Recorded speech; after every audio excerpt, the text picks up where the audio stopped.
came on very emotionally and told us that there were planes crashed into the World Trade Center and had one at the Pentagon, and there was loss of life. FBI investigators showed up to question American and other airline employees.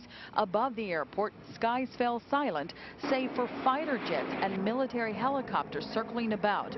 On the ground, confused and shocked passengers waited to be picked up and scrambled to use payphones to check on loved ones and to let their loved ones know that they're okay. Though the fear of terrorism did reign among some passengers. It could be seen in the eyes of Alyssa Thomas, who often travels by air. You don't know if there's any more planes or if your friends are on them or if you know anyone that was in the city. And I have a lot of friends in New York. I don't know if they were around that place. And it's very scary. Back here at Dulles International Airport, where security airport police quickly descended upon a U-Haul that you're looking on there as it pulled up here in the parking lot. They have made the driver there open the back of it. It doesn't appear from here that there's anything inside. But just to show you the kind of tension that exists here, and I'm sure throughout the country, especially at airports. As far as the relatives of the loved ones, American Airlines is asking that they go to the Dulles Marriott nearby here to get information. Once again, on Flight 77, 58 passengers, 6 crew members. Back to you. Ariella Salinas, thanks. We continue our coverage now with Tony Dorsey. He's at National Airport. Tony? Jim, it is a virtual ghost town here. Look behind me. You can see the terminal outside here empty. Empty as well on the inside. Meanwhile, early this morning, as the Pentagon burned nearby from here, everybody inside the terminal was told to get out. Hundreds of people began spilling out of Reagan National Airport in all directions right around 9 this morning. Some worked at the airport, others were passengers and crew members just minutes from takeoff. It was an orderly evacuation, but people wanted to get out and away from the aircraft as quickly as possible.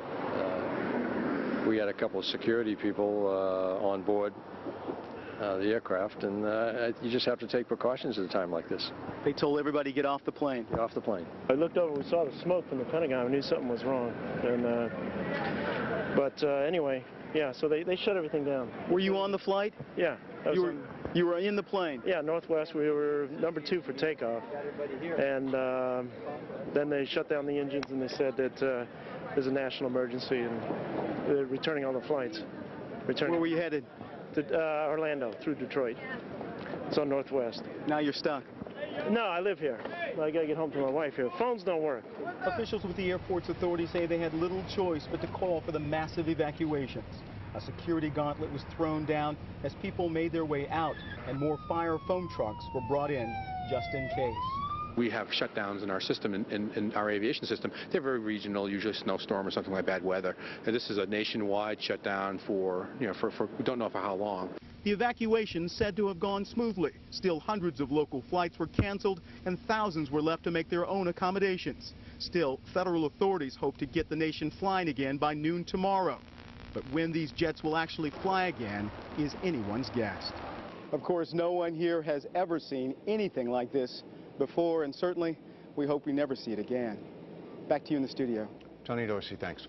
The airlines are providing phone numbers for families and friends who are looking for information about the flights that crashed today. Information about United Airlines Flights 93 and Flight 175, that information is available by calling 1-800-932-8555. Information also is posted on the United website at www.united.com. The American Airlines hotline for information about flights 11 and 77. That number is 1-800-245-0999. City governments across the nation are on high alert tonight. States of emergency have been declared in many areas. That includes the District of Columbia. We have 2 reports tonight on how our city is handling the emergency response. We begin with Jackie Benson, who's live at the Reeves Center on 14th Street. Jackie? Well, the scene behind me is being repeated at dozens of other intersections throughout downtown D.C. Now, among other things, the state of emergency declared by Mayor Tony Williams today allows him to mobilize the D.C. National Guard and take several other measures to protect the city if need be. No. Everything is closed. Everybody's been evacuated. By 3 p.m., downtown D.C. was a ghost town. The normally bustling Pennsylvania Avenue corridor was empty, and there was an almost eerie silence. Police officers surrounded government buildings, including D.C. Police Headquarters, One Judiciary Square, and the Washington field office of the FBI. Surrounded by city leaders, Mayor Tony Williams made the announcement. Our first priority is to be able to respond effectively to the emergency situations as they arise. To that end, and to ensure that we have the highest level of preparedness, I have declared a state of emergency in the District of Columbia. As part of the state of emergency, the mayor requested that those who live and work in the city stay indoors if possible. I'd like to ask our citizens to remain calm and to work with us to get vehicles off the street as quickly as possible. Unless you are emergency personnel, medical and public safety professionals. After initial gridlock that lasted for hours, the streets gradually emptied.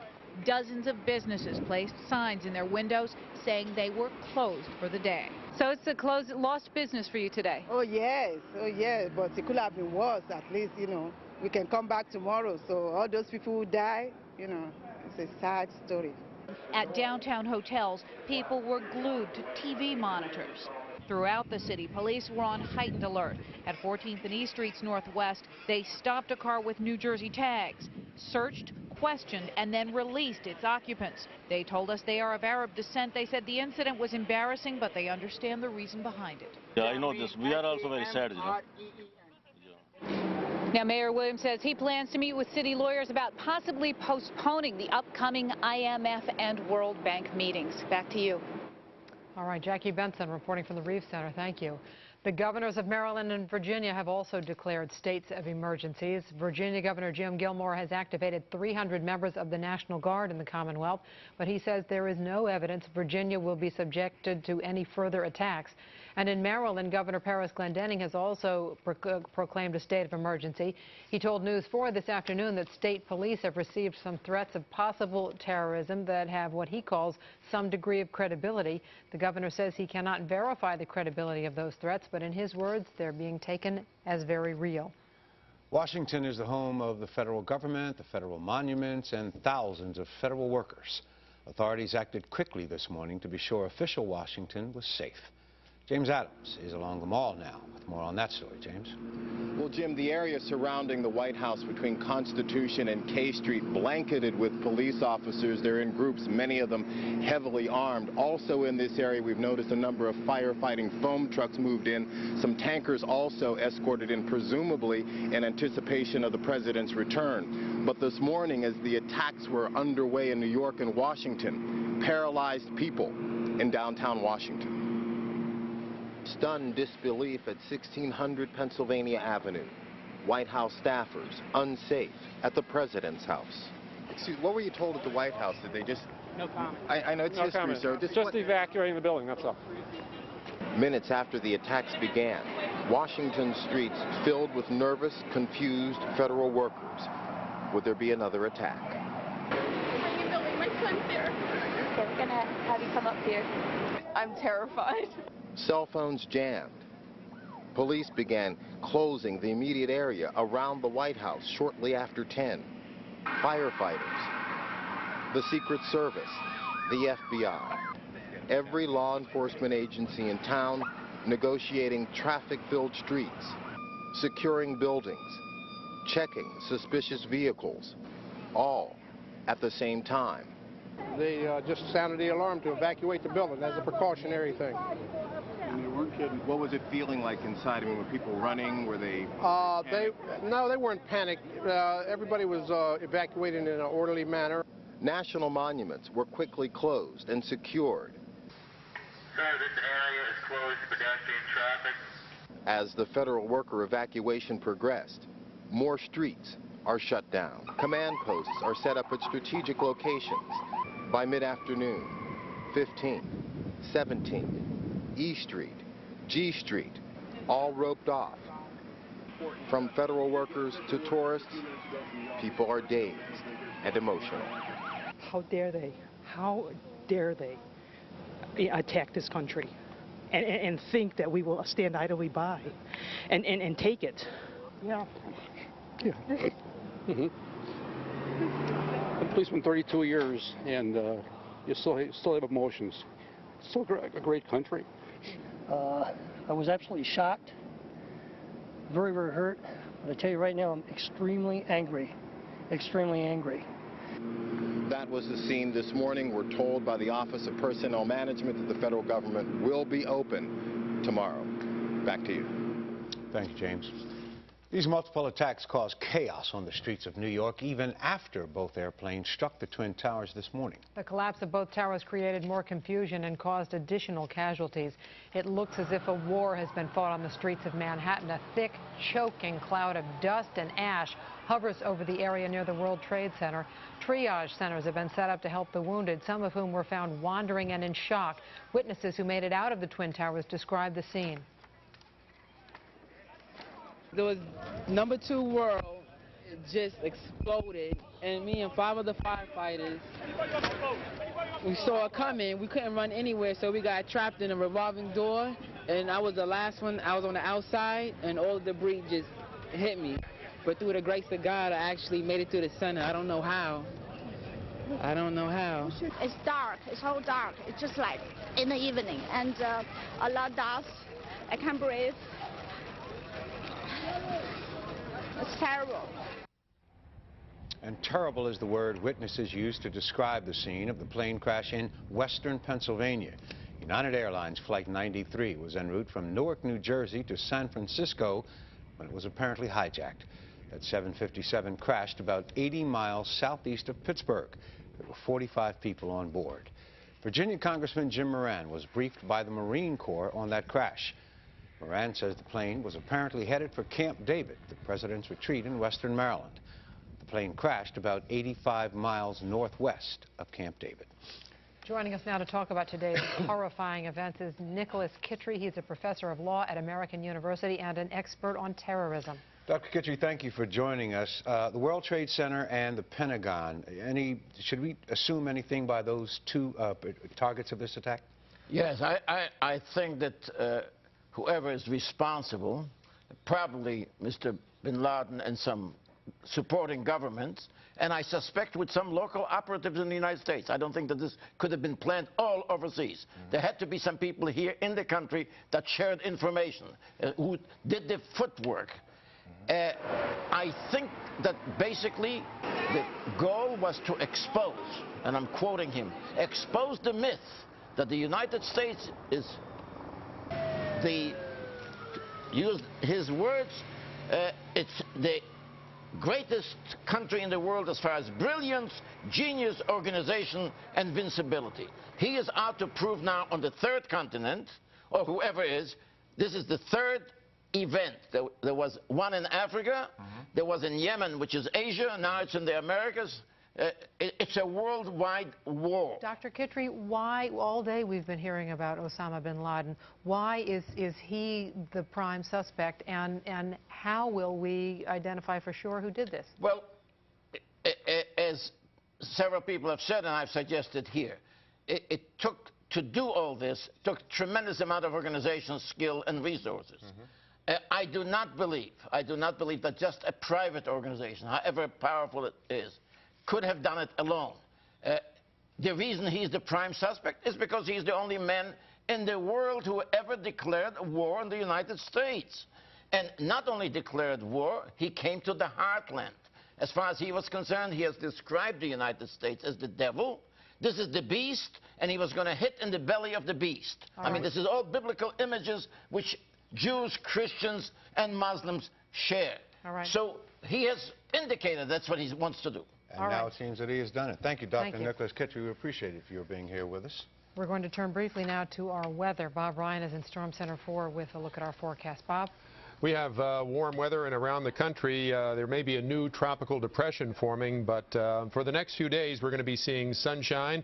Overnight temperatures will be around 60. There may be a few showers on Friday. Then as we head towards Saturday and Sunday and early next week, look for temperatures again in the 70s to the 50s to about 60. Back to you. Thank you, Bob. A final note here now on a very difficult day. For many Americans, the full reality has yet to sink in. In the hours and days to come, we'll be learning a lot more about this terrorist attack, but we may never know the full story.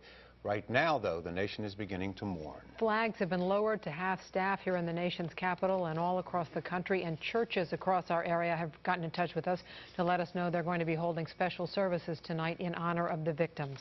We now rejoin our network coverage.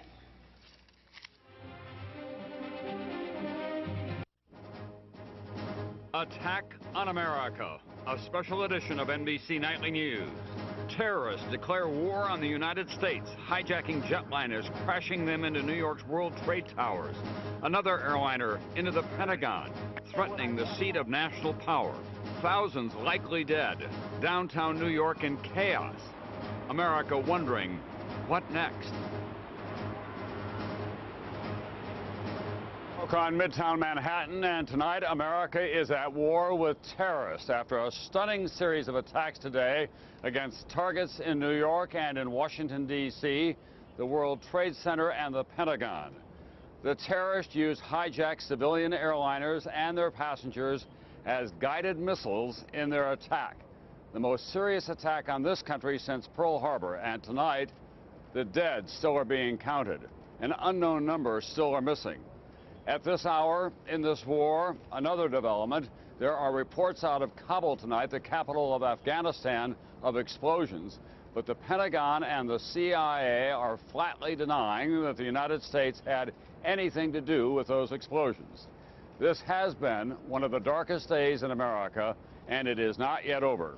Here at home now, a quick look at the locations where the 4 airliners hit. The Twin Towers of the World Trade Center in Lower Manhattan, 20 minutes apart. Then, within an hour this morning, the Pentagon. And then, the final crash just minutes later, about 80 miles southeast of Pittsburgh, 266 people on the 4 airplanes alone, all presumed to be dead. At the World Trade Center, even more than 9 hours now after this disaster began, officials do not know how many people were killed, how many still are trapped in all the rubble. We do know that on most days there would be at least 20,000 people at work in the World Trade Center at the time that the airliners crashed into those Twin Towers. Another 90,000 could be expected in the vicinity of those towers in the course of an average workday. And of course, scores of police, firefighters, and other emergency personnel were in the area when the buildings came down. We're going to get the view now from the White House and our correspondent there, Campbell Brown. Also from the Pentagon and from Jim Miklaszewski. And I'm going to join now with a complete account of what this day has been like from NBC's David Bloom, who's been my colleague all day long. David, bring us up to date. Well, Tom, more than 9.5 hours since the first attack, the smoke billowing from the hulks behind me is now more gray than black, indicating that the fires have diminished somewhat, but it's still an extremely dangerous situation. Just within the last hour or so, a third building, a 40-story building, also collapsed. 40 more stories of concrete, steel, and iron crashed into the ground. A makeshift morgue has been set up near the World Trade Center. New York City police still sticking to their early estimates that the casualties ultimately may number in the thousands. Nothing more precise than that. We've put together a chronology of the events as America's watched, dumbfounded, and yes, outraged and defiant. The first attack plane, a hijacked American Airlines flight out of Boston, slams into the North Tower of New York's World Trade Center at approximately 8:42 a.m. Eastern Time. The explosions and fireballs broadcast live by television helicopters, which then, horrifically, spot the second attack plane, a United Airlines flight hijacked from Boston, taking dead aim at the World Trade Center's South Tower. It's now approximately 9:03 a.m. Where the hell can I meet you? Oh.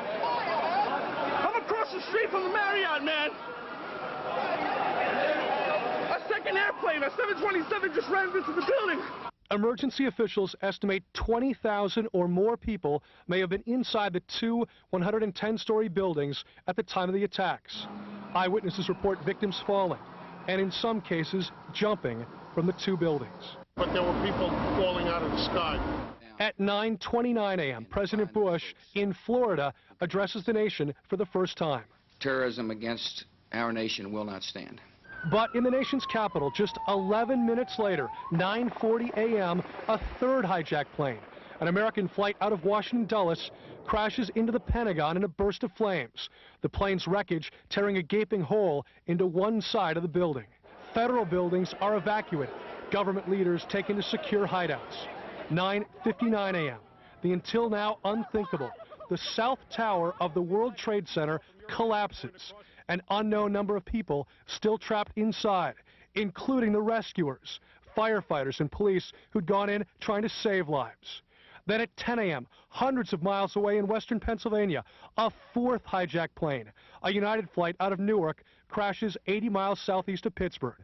1/2 hour later, 10:28 a.m., the North Tower of the World Trade Center collapses. Rubble, debris spreading for blocks. In all, 266 people aboard 4 hijacked planes are killed. Untold others in Washington and New York missing and presumed dead. In New York, a defiant Mayor Rudolph Giuliani. The city of New York in the United States of America is much stronger than any group of barbaric terrorists.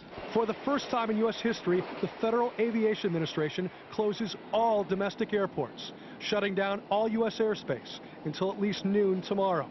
The U.S. military and American embassies worldwide placed on the highest alert. Navy aircraft carriers and destroyers deployed along the eastern seaboard. The president, now in Louisiana, speaks for a second time. The resolve of our great nation is being tested. But make no mistake, we will show the world that we will pass this test. The president is then taken to the secure Strategic Air Command in Nebraska, meets with his national security team via teleconference before boarding Air Force One to return to Washington. But in New York late this afternoon, a third damaged building, the 40-story World Trade Center No. 7, also crashes to the ground. And emergency officials allow the first camera crew from NBC News inside the smoking hulks of the Twin Towers. Ground zero, cars overturned, steel torn apart, glass shards, small fires still burning. The very picture America most feared, the image terrorists most wanted.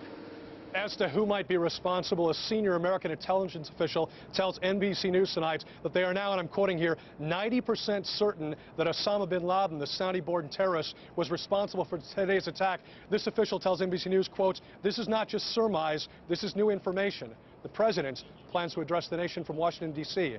tonight. Tom? Thank you very much, NBC's David Bloom. And we're going to go now to Washington, where NBC's Campbell Brown, who covers the White House, is on duty. But across the street from the White House, the president is expected back there shortly. Campbell? Tom, the president is on his way back to Washington tonight. We're told that Air Force One is being escorted by F-15 fighter jets on each wing. As David said, he is planning to address the nation tonight. One aide says his message will be one of resolve and reassurance. And Tom, we are reporting to you tonight a block from the White House at a hotel. That's because those of us in the White House press corps, along with White House staff, were rushed out of the White House this morning as the entire complex was evacuated. Needless to say, this has been an extraordinary day for the president. One aide says when he spoke with his national security team in a live teleconference today, he said, quote, "We will find these people and they will suffer the consequences." The president at a Sarasota, Florida elementary school about to begin a reading event gets first word shortly after 9 a.m. in a phone call from his national security advisor. One plane has crashed into the World Trade Center. Minutes later, Chief of Staff Andrew Card leans over and whispers in the president's ear. The reaction on Bush's face, the first sign of more horrifying news. A second plane has now hit the World Trade Center, with all indications this is a terrorist attack. Today, we've had a national tragedy. As Bush speaks, chaos at the White House. Staff and press are ordered to evacuate. People run from their offices across Pennsylvania Avenue. Crowds pour into the streets as buildings nearby are evacuated. People gather around car radios for any information. Fire engines blaze toward the White House. Shortly after 9:30 a.m., the president's national security team is in the Situation Room, a secure communications center in the basement of the West Wing. Vice President Dick Cheney is there, along with National Security Advisor Condoleezza Rice. Meanwhile, the president leaves Florida, his destination at takeoff a secret. We later learn he's landed at Louisiana's Barksdale Air Force Base. There, he pledges, the U.S. will retaliate. Make no mistake, the United States will hunt down and punish those responsible for these cowardly acts.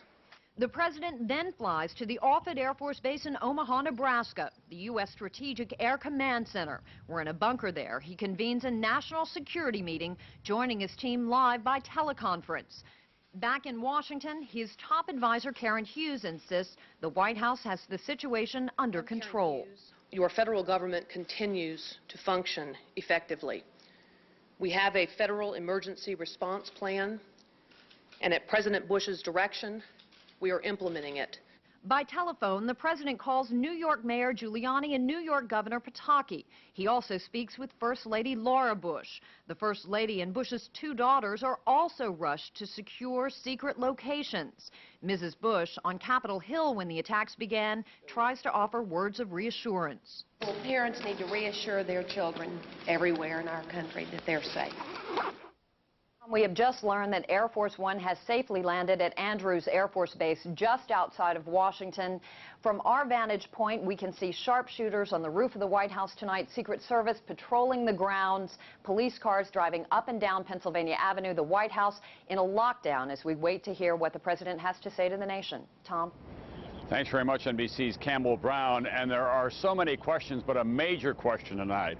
How could they hijack 4 civilian jetliners in such a precise fashion? How do they pull all that off? Our aviation expert is NBC's Robert Hager, and he's standing by now in Washington as well. Robert?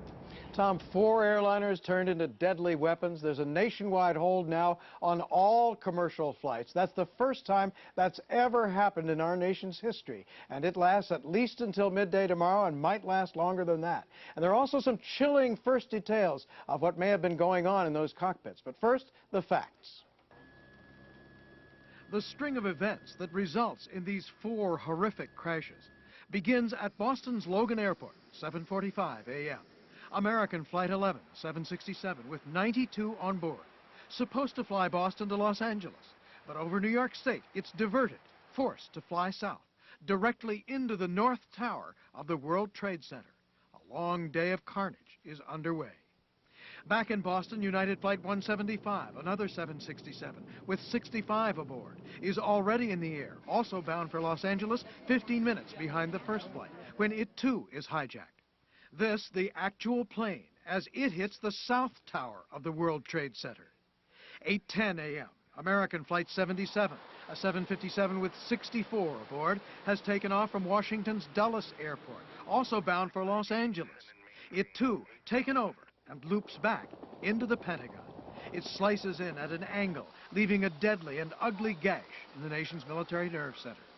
And finally, 8 a.m. out of Newark Airport, United's Flight 93, a 757 with 45 aboard, bound Newark to San Francisco, hijacked as well, but crashes short of whatever its intended target is, comes down in rural western Pennsylvania. Eyewitnesses there.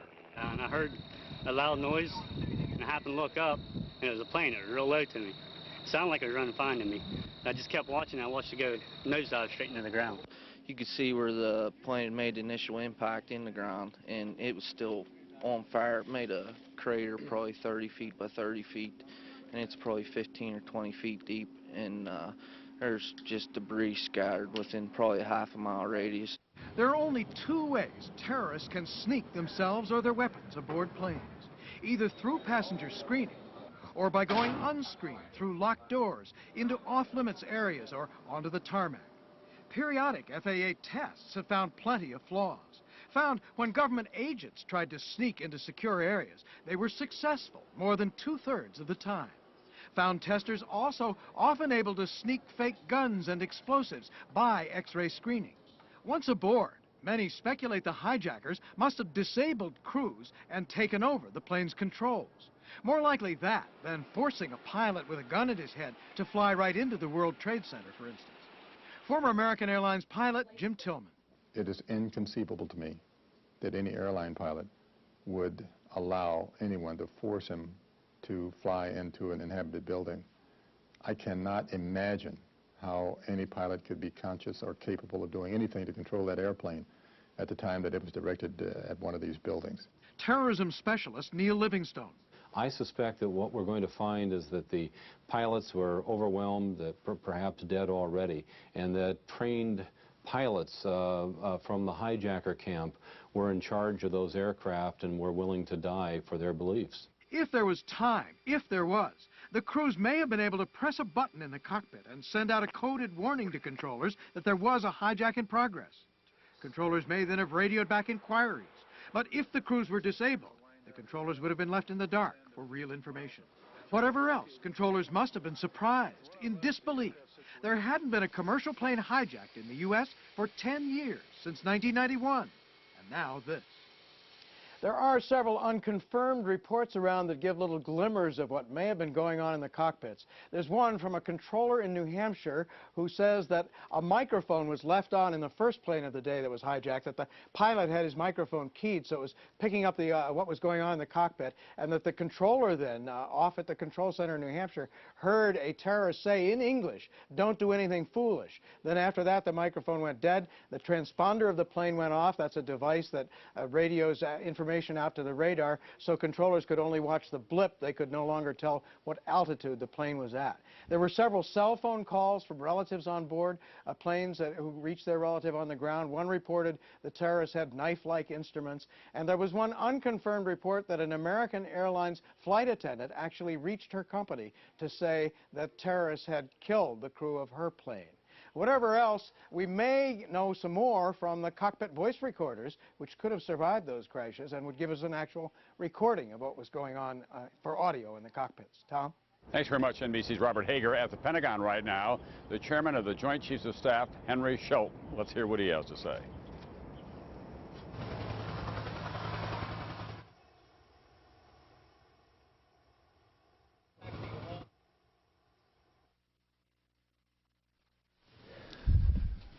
Our intense focus on recovery and helping the injured and the families of those who were killed is matched only by our determination to prevent more attacks and matched only by our unity to track down, root out, and relentlessly pursue terrorists, states that support them, and harbor them. They are the common enemy of the civilized world. Our institutions are strong, and our unity is palpable. Senator John Warner. Thank you. As a past chairman, that is preceding Carl Levin, General Shelton, who is the chairman of the Joint Chiefs of Staff, talking about the institution strong and our unity is strong as war. We are on a war footing, in effect, in this country, even though there has been no official declaration of any kind. But from a military point of view, political point of view, and certainly from a psychological point of view, we are at war with these terrorists. The question is, who are they? Within the intelligence community, all the fingers are pointing at Osama bin Laden, the very wealthy Saudi dissident who has been harbored by the Taliban, it's widely believed, in Afghanistan. Let's get more tonight on the continuing speculation about who is responsible from NBC's Andrea Mitchell now at her post in the nation's capital. Andrea? Tom, tonight U.S. intelligence officials are mobilizing worldwide to try to find the culprits and make sure that they don't strike again. An attack on America coordinated with military precision. 4 planes, split-second timing, penetration of airports and airspace, no warning. They can destroy buildings, they can kill people, and we will be saddened by this tragedy, but they will never be allowed to kill the spirit of democracy. They cannot destroy our society. They cannot destroy our belief in the democratic way. The first question tonight, is it over? The terrible answer, despite billions spent on U.S. intelligence, the nation's top experts do not know where or when terrorists will strike next. The problem is that they are hard to penetrate. They are located in places that we're very hard-pressed to get any kind of information out of. And as hard as our agencies have tried, they've had some success. You don't hear about that. We only hear about the failure. Who could have done this? Before today, the worst failure, the attack on 2 U.S. embassies in Africa 3 years ago. Again, perfectly timed, no warning, 224 dead. The alleged mastermind, America's most wanted terrorist, Osama bin Laden. Bin Laden also involved, U.S. officials say, in helping the man convicted of bombing the World Trade Center, Ramzi Youssef, 9 years ago, by protecting Youssef before and after that attack. Last winter, CIA Director George Tenet told Congress that bin Laden is capable of multiple attacks with little or no warning. Osama bin Laden and his global network of lieutenants and associates remain the most immediate and serious threat. Bin Laden's alleged Millennium plots planned attacks on 3 tourist areas in Jordan frequented by Americans, on Los Angeles International Airport, and on a U.S. destroyer in Yemen, all foiled.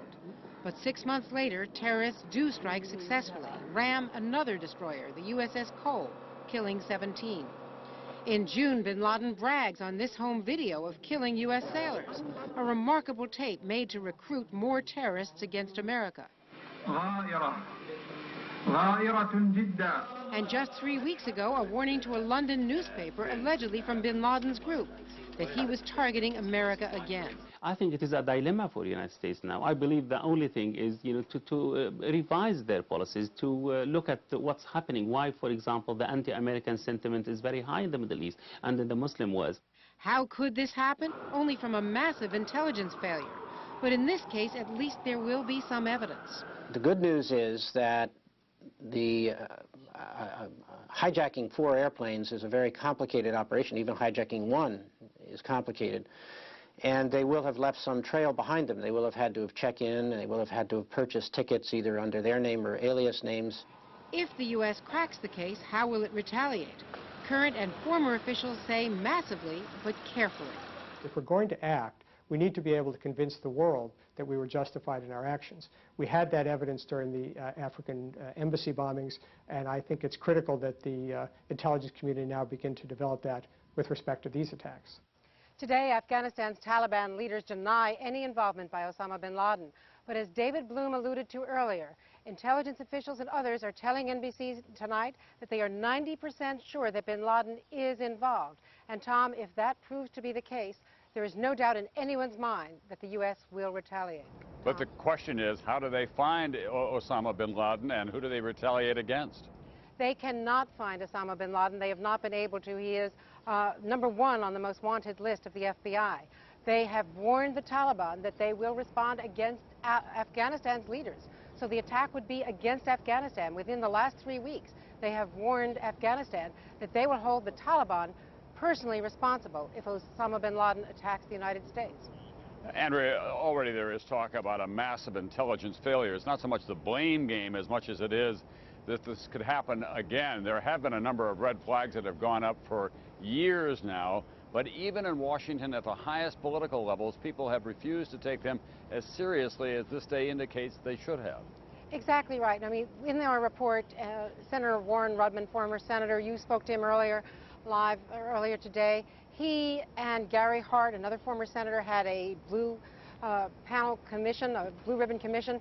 They warned that the nation's defense, the national defense here at home, not overseas, is the greatest vulnerability. That was in February and March. Not much has been done.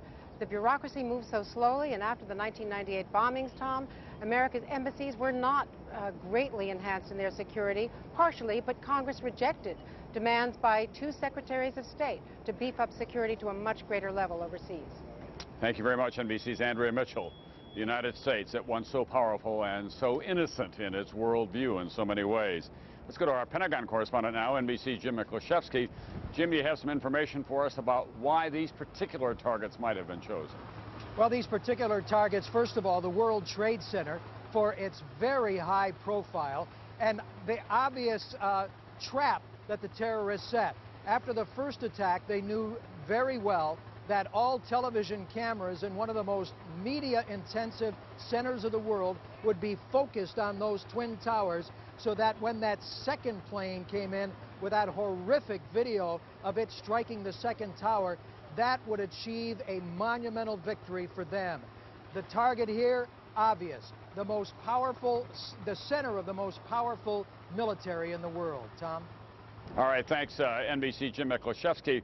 I'm told that Marine One, the helicopter bearing the president from Andrews Air Force Base back to the White House now, is landing on the White House lawn. We do expect to hear from the president before the end of this night. He has had a long and challenging day beginning in Florida, then going to Louisiana, and then to Offutt Air Force Base, the home of the Strategic Air Command, before returning here to his office at the White House this evening. He'll be meeting with his national security advisors. By then, Colin Powell, the Secretary of State, may be back from his trip to Peru. Also, Condoleezza Rice, who's been in the White House all day long and informed him of all of this.